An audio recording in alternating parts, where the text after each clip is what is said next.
میرے حضور کتنے خوبصورت تھے۔ اللہ تعالیٰ نے محبوب علیہ السلام کو کتنا سونا بنایا تھا۔ میں اور آپ تو 1400 سال کے فاصلے پہ کھڑے ہیں۔ جن لوگوں نے صبح و شام حضور علیہ السلام کو دیکھا، وہ ایک دوسرے سے پوچھا کرتے تھے کہ یار تو بتا نہ کہ حضور کیسے تھے، تو وہ کہتا کہ تو نے نہیں دیکھا تھا، کہا دیکھ کر بھی نہیں دیکھا تھا۔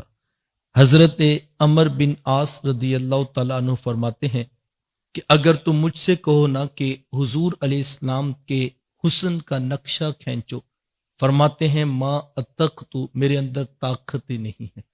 اور حضرت حسان بن ثابت رضی اللہ تعالیٰ عنہ فرماتے ہیں کہ میں جو حضور علیہ السلام کے حسن کو بیان کرتا ہوں تو اس کی وجہ یہ تھی کہ مجھے محبوب کو دیکھنے کا ایک طریقہ آ گیا تھا، جس وجہ سے میں نے ان کو دیکھا ہے اور ان کا حسن بیان کرتا ہوں۔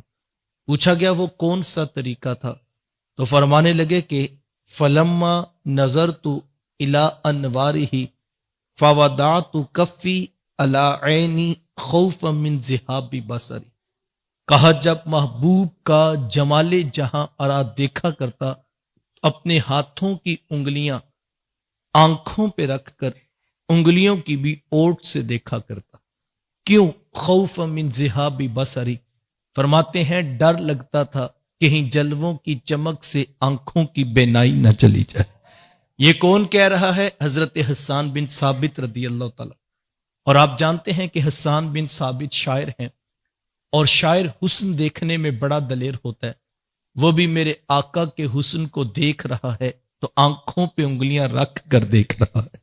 یہی بہتر ہے کہ وہ پردے میں روح پوش رہے، یہی بہتر ہے کہ وہ پردے میں روح پوش رہے، گر وہ پردہ اٹھا دے تو کسے ہوش رہے۔